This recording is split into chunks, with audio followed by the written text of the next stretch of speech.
Dididik oleh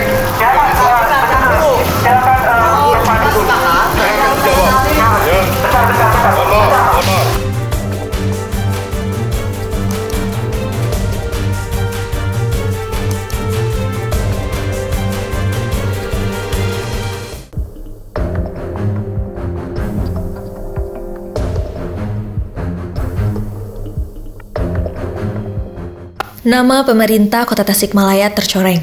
Terkuaknya kasus penyalahgunaan narkotika di kalangan ASN Pemkot Tasik menjadi penyebab utamanya. Semua kisah kelam ini dimulai pada tanggal 11 Maret 2023 lalu.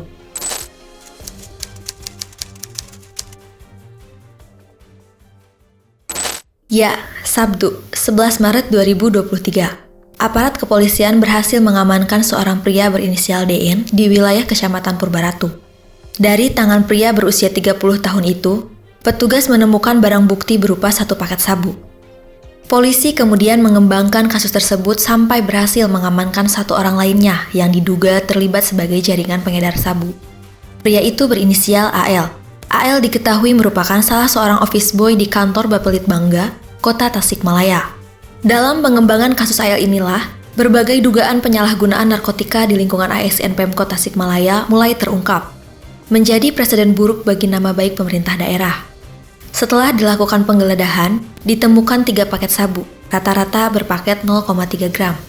Kepada petugas, AL mengaku pernah mengonsumsi sabu bersama AA, Kepala Bapelitbangda Kota Tasikmalaya. Berdasarkan pengakuannya, itu dilakukan sekitar pertengahan tahun 2022 lalu, ketika dirinya menjadi sopir pribadi AA. Tak hanya itu, ia juga mengaku pernah menjual sabu kepada sejumlah ASN di Kota Tasik. Pernyataan A tersebut ternyata berbanding lurus dengan temuan kasus lain di lapangan.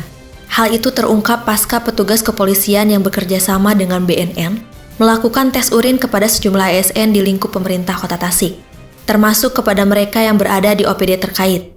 Dalam hal ini, Bapelitbangda.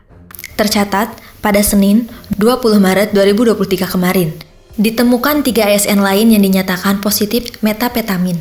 Mereka adalah FR dan TS, salah seorang staf di kantor Bapelitbangda, serta AN, pegawai kelurahan di Kecamatan Ciberem. Kasat Narkoba Polres Tasikmalaya Kota, AKP Ihwan, menyebutkan mereka semua telah dipanggil oleh petugas untuk klarifikasi, termasuk AA. Namun, sampai sejauh ini, belum ada penanganan atau proses hukum yang lebih lanjut lantaran para petugas masih melakukan pendalaman serta belum menemukan bukti fisik dari mereka. Kendati begitu, petugas akan terus berkoordinasi dengan BNN Kota Tasikmalaya untuk menindaklanjuti temuan tersebut. Para pengguna ini kita dalami dulu, keterlibatannya sejauh mana.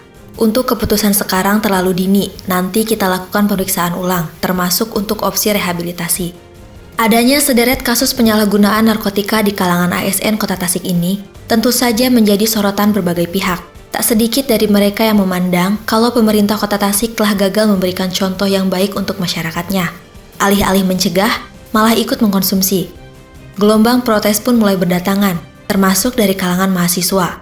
Pada Senin, 20 Maret 2023 kemarin, sejumlah mahasiswa yang tengah mengatasnamakan diri sebagai Serikat Mahasiswa Tasikmalaya atau Semata mendatangi Balai Kota Tasikmalaya. Dalam aksinya itu, mereka membawa sejumlah tuntutan. Selain menuntut tes urin terhadap ASN, mereka juga menuntut agar seluruh jajaran di instansi lain seperti TNI atau Polri, DPRD, serta Kajari pun ikut dilakukan tes urin. Selain itu, mereka juga menuntut ASN yang kedapatan positif untuk dijebloskan ke balik jeruji besi. Di hari yang sama, aksi serupa juga digelar oleh sejumlah mahasiswa yang tergabung dalam PMII Kota Tasikmalaya. Mereka datang ke kantor BNN Kota Tasikmalaya untuk melakukan aksi unjuk rasa. Dalam orasinya, mereka menuntut agar Kepala BNN Kota Tasikmalaya, Iwan Kurniawan Hasim, untuk lebih masif melakukan upaya pencegahan narkoba di Kota Tasikmalaya. Jika hal itu tidak bisa dilakukan, maka mereka meminta Iwan untuk dicopot dari jabatannya. Terkait nasib 4 ASN yang dinyatakan positif narkotika, PJ Wali Kota Tasikmalaya, CK Pirgowansah, mengaku sudah menonaktifkan mereka semua dari jabatannya masing-masing.